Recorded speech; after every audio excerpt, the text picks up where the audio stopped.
Good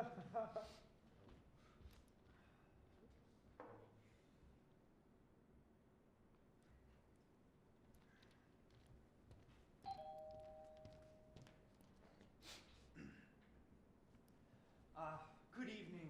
Milo Tindle, is it? Yes. Mr. Wyke? Indeed. Here, please do come in. Thank you. Here, let me take your coat. I trust you found the entrance to the lane all right? Yes. Oh, very good. Most people just go straight past it. It's really very nice of you to come. It was no problem. I got your note when I came down from London this afternoon. Very good. I pushed it through your letterbox. Here, tell me, what do you have? Scotch, gin, vodka? Scotch. Very good. How do you take it? Soda, water, ice? Just ice. Excellent. Here, please do come in. Sit down.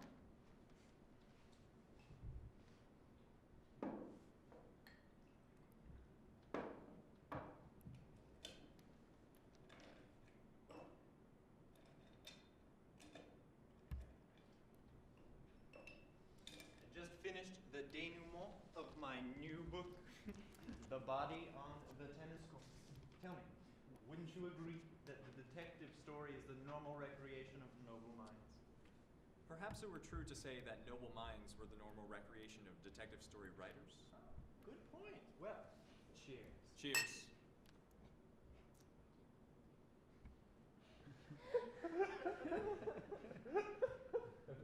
What's this?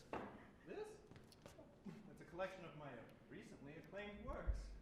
Oh, come, I trust you've read The Deadly Affair of the Drewstein. Never read it. You've never read it? Well, next you're gonna tell me you've never read Diet of Worms. No.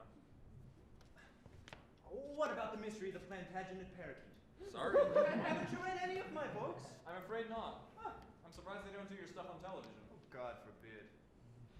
Well, they're always doing crime stories. And those ghastly things where the police race around in cars and call all the suspects chummy? No. That's not my line of country at all. That's detective fact, not detective fiction. And as such is of less interest to noble minds. Very good. You've put it in a nutshell, my dear Milo, if I may so address you. Of course. Very good, very good. We must be friendly. Now, please do sit down. Let me get you another drink. I'm already one up on you.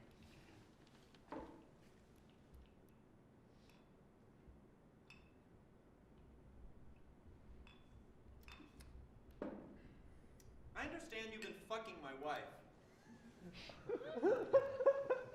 I assume your intent is to marry her, no? With your permission, of course. Of course. There, put that behind your necktie. Cheers. Prost.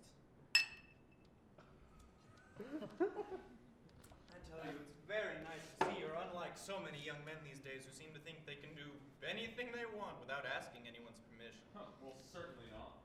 Well, you won't mind then if I ask you a few questions about your parents and so on. My mother was born in Hereford. My father's an Italian who came to this country in the 30s. Oh, Jewish? Half on his mother's side. That were the fascist was the important side. The male, they believed, didn't transmit the disease so virulently. Oh, dreadful business. Dreadful. I'm not religious at all myself, of course. I'm agnostic.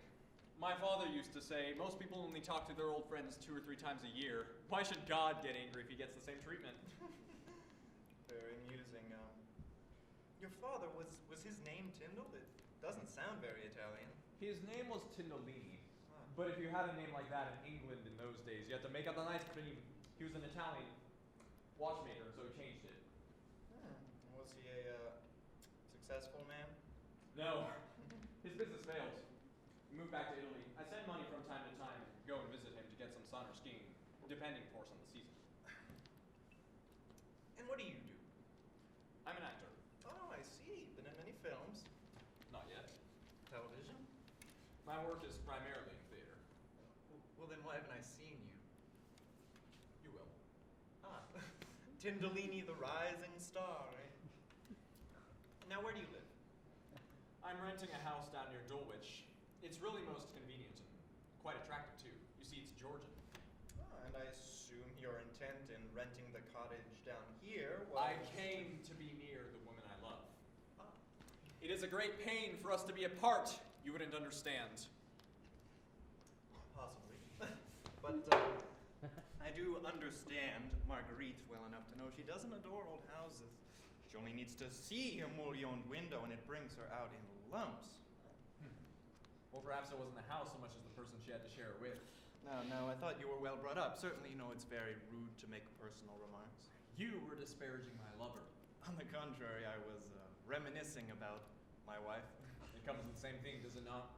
Things mostly do, But I'll wager that within a year it'll be you doing the disparaging and me doing the rhapsodizing, having quite forgotten how intolerably tiresome, vain, spendthrift, self-indulgent, and generally bloody well crafted. Quite enough. The only thing I need to know from you is, can you afford to take her off my hands? Afford to treat her in the style to which she wasn't accustomed before she met me, but now is. Well, have you got any money? I survive. Well, I'm sure you do, but survival's not the point. Presumably, when you're with Marguerite, you'll want a fast car, a nice place in the sun, and a couple of mistresses. Why, presumably? Just because you need those things? Oh, certainly I do. And so does every right-thinking, insecure, deceitful man. The point is how to get them. I'm sure you do all right. Me? No. This fading mansion, the slowest Lagonda in Wiltshire, and, well, only one mistress, I'm afraid. Taya. The Finnish lady who runs the sauna bath and swimming? You know about her, do you? Marguerite and I have no secrets from each other. Not even mine, it seems. You see, Taya is a Karelian goddess. I hear she's a scrub blonde with all the sex appeal of elk jerky. Mind you, she takes some keeping up with, but it's a good thing I'm pretty much an Olympic sexual athlete. I suppose nowadays you're focusing on the sprints rather than long distance. No, not so, my dear boy. I'm in the pink of condition. I could copulate for England at any distance.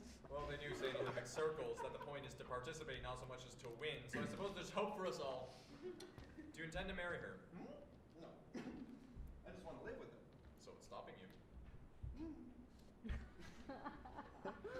My boy, don't look so innocent. Those, private detectives you've had camped outside Taya's flat for the past week? So you noticed them. Look, no one can sit and read the evening news for 4 hours in a Messerschmitt bubble car and expect to remain undetected. It was an insurance policy against you changing your mind about divorcing Marguerite. Oh, my boy, let's have no misunderstanding. There is nothing I want to see more than you and Marguerite tucked up together. But it has to be a fixture. I want to be rid of her for life. And if you falter, by which I mean canceling the account at Harrods, or shortchanging her in winter in Jamaica, and she'll be back to me in a jiffy, mewing for support. I'm not going to take her to Jamaica. Once Marguerite's married to me, she will never think of returning to you. Never. And don't worry about me being able to take care of her either. How much has this brief liaison cost you so far? 500 pounds. 800 pounds. 1,000 pounds. Look, in short, she'll ruin you. To coin a phrase, you'll be a used gourd. And at that, a used gourd with a sizable overdraft. But it is precisely this problem that I have invited you over here to remedy this evening. This is where they say the plot thickens. Here, let me get you another drink. So, once upon a time, there was a man named Andrew Wyke, who, like many of his fellow countrymen, was virtually castrated by taxation. So his accountants advised him to invest a considerable amount of his wealth, some £1 million, into jewelry. And, oh, his wife was delighted. Still mine, of course, as well she knows, but we thought she might as well wear it as well as bank it. It is, after all, fully insured. I want you to steal those jewels. What? Tonight, for choice, Marguerite is out of the house. It's an admirable opportunity. You've got to be joking. You'd know it if I were. It sounds criminal. Oh, but of course it's criminal. All good money-making schemes these days have got to be. Now, when the jewels aren't in the bank, they live in a safe underneath the stairs.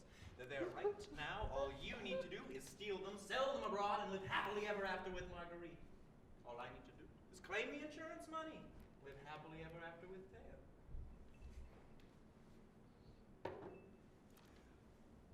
So is this what you asked me over to hear? Some scummy little plot to defraud the insurance company? I'm sorry you find the plot so scummy. I thought it was nicely clear and simple. Nicely obvious and clearly unworkable. Supposing I did what you said and stole the jewels. If I were to sell them, I'd still only get a fraction of their value. No, I've already contacted a man in Amsterdam, and while you won't get full value, you will get £900,000, and you'll get it in cash. And why should he be so generous? Because he will have the title to the jewels. I'll see to it that along with the jewels, you steal the receipts I got along with them. All you need to do is hand them over together. But take your time. No hurry.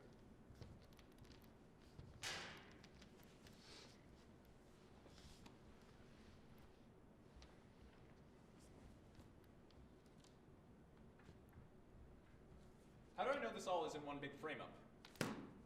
Frame up? Yes, that you really hate my association with your wife and would give up 5 years of Olympian sexual athleticism just to see me in jail. After I'm gone from the house, will an anonymous phone call to the police? Ah, yes, and spend another bickering eternity with Marguerite. Sure, I could shop you off to the police, but whatever for? Still, it's for you to decide.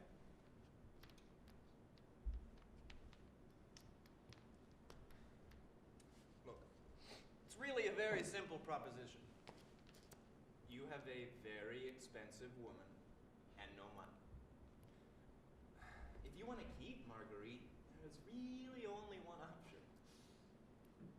You've got to steal those jewels. Well, why don't you steal them and simply hand them over to me? Look, I should have thought this was obvious. The burglary has to look real. Someone actually has to break into the house. And I'm supposing you can't do it yourself? Milo, baby.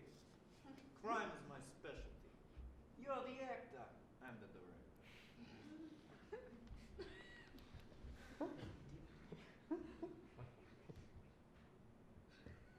£900,000? £900,000.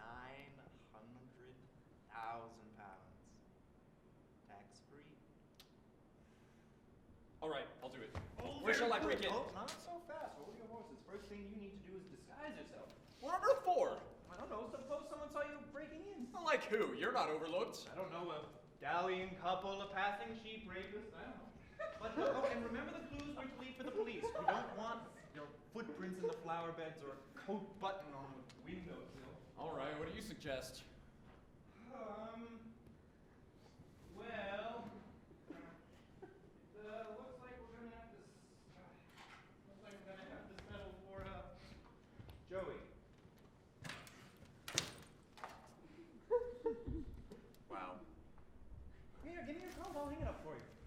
You don't want the police to find any fibers of this, beautiful suit. Shirt and pants, too. What? Yes. You know how good the police are in those laboratories of theirs. Here, go back and clothing. Thank you. Go, go, go.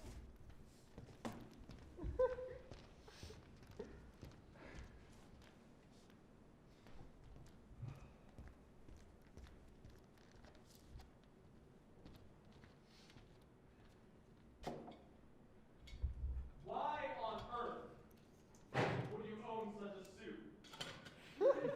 Marguerite got it for me for a masquerade ball we were going to go to for a, I don't know, some benefit. Masquerade ball is... never mind, I don't want to know.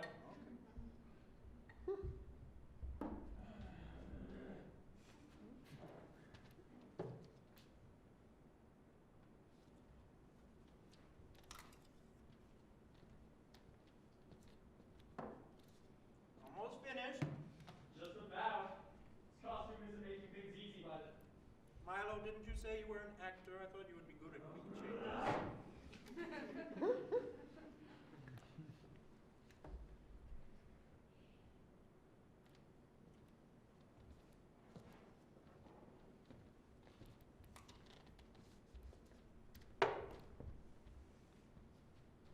Ecco, Milo. Oh, bravissimo. Now, all you need are the boots. I could go skiing on these when I go to Italy.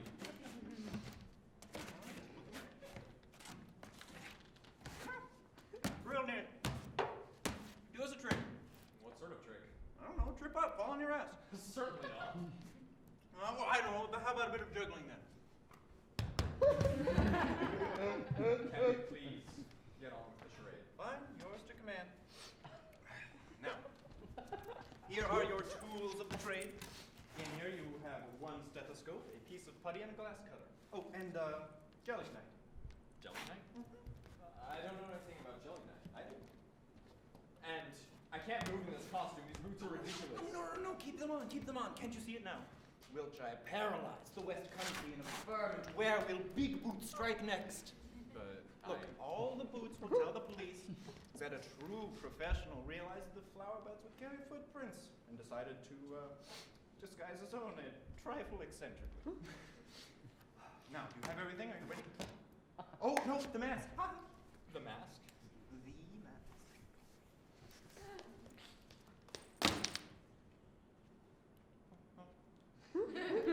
You put it on.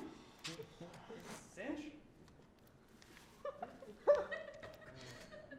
Very good. Now, you'll go out the door, around the house, and across the lawn. You'll find a shed, and in there will be a ladder. Just bring the ladder back and prop it up against the side of the house so you can break it at the gallery. Will you hold it up for me? Surely not. You don't want my footprints in the flower beds. Well, I'm not very good at heights. Improvise, ducky. Put one foot in front of the other. It's called climbing. Oh, Christ, okay. Good luck!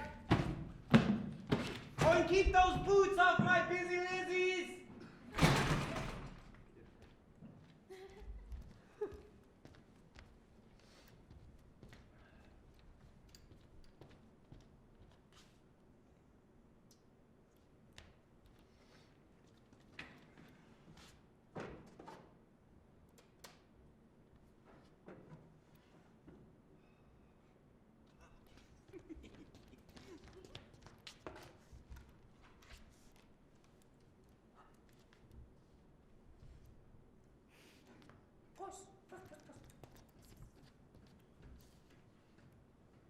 Oh, there's a push. What was that? A step? Sometimes I think there's a curse on this old house, but don't mind me. I'm just an old woman who's not afraid of her own shadow. Oh, there it is. What was that? Someone's growling. We'll all be murdered in our beds. No. The front door's locked and the window's way too high. We're so safe in our snug little home.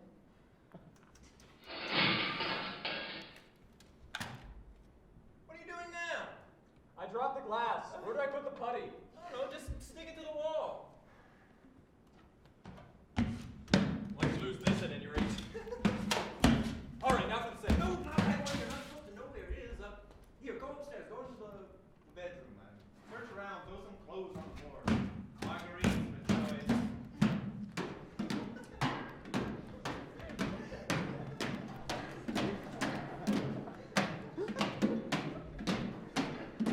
Milo. Honestly, Milo, you're the soppiest night interloper I've ever met.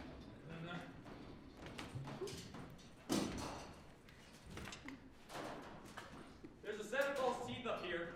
Put them back at once. Your spares? Just come down immediately. Come on. Get ready for explosion.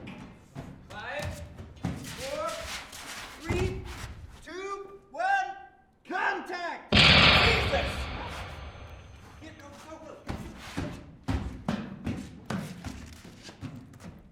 It's hot. You have gloves on. Get in there.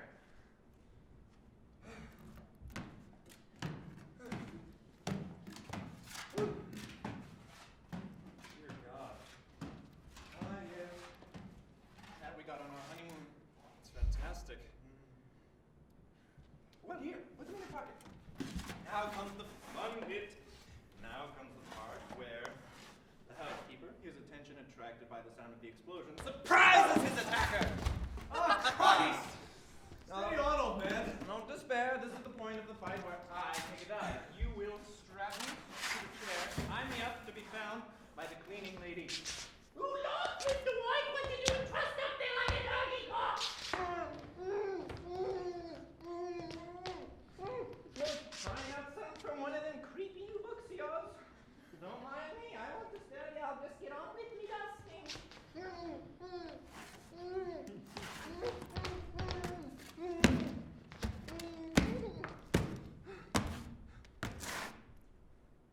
I can't knock you out, how am I supposed to tie you up? That's a good question.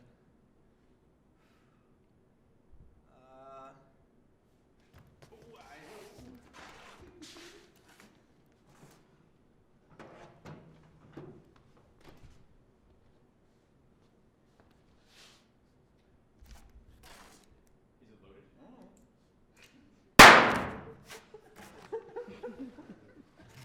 Well, you might have said good shot. Good shot. Oh, it was nothing. We'll go off a few times in the struggle. Now, sack the place. Go. Sack the place. Yeah. Topple the chairs. Milo, honestly, you're a burglar. Get angry. Trash the place. Pillows on the floor. Pull the ears. Topple the table. Chair on the floor. Come now, Milo. Here, think fast. Ah!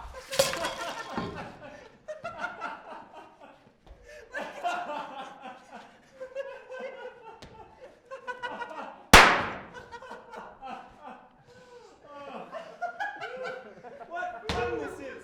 Oh, tell me, Milo, did you ever know a man by the name of Charlie Begbie? Charlie I'm Begbie. afraid not. Oh God, he's a terribly funny fellow. You know, once I saw him bag 3 brace of duck in one shot. No. Oh yes, 3 brace, 1 shot. Only problem was there were 3 China duck on his aunt's living room floor. I was like, no, Charlie, you can't do that. It's a closed season. Oh, it's really not all that funny, is it? You know, there's an open season on some creatures all year round. Seducers and wife stealers, for example. Only an Italian opera, surely. You should know it's your country of origin, is it not? No, I was actually born here. Where are you now? Listen, what's brought all this on? What are you doing with that gun? Pretty obviously pointing it at you. I suppose it's some sort of game now, is it? Yes, we've been playing it all evening. What, you mean this whole steal my wife's jewels thing was just a... Yes, of course. For Christ's sake, Andrew!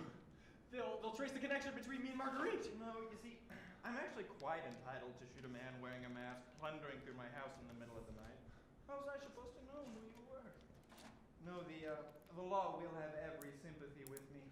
You see, the property has always been more highly regarded than people. And, well, even Marguerite will assume you just loved her for the jewels. Come, little man, did you really believe I would make myself as ridiculous as to give up my wife and jewels to you? Did you really believe that? Well, why not? You're not in love with But she's my wife! Whether I love her or not. Here, why don't you run for it? What, to give you a chance to shoot me in cold blood? In hot blood, you mean I'm gonna shoot you in cold blood anyway. Look, stop pointing that gun at me. I hate guns. This is sick. You really are a dead duck, aren't you? For Christ's sake, Andrew, this is a detective story. This is real life. You're thinking of killing a real man, of committing a real murder. Don't snivel!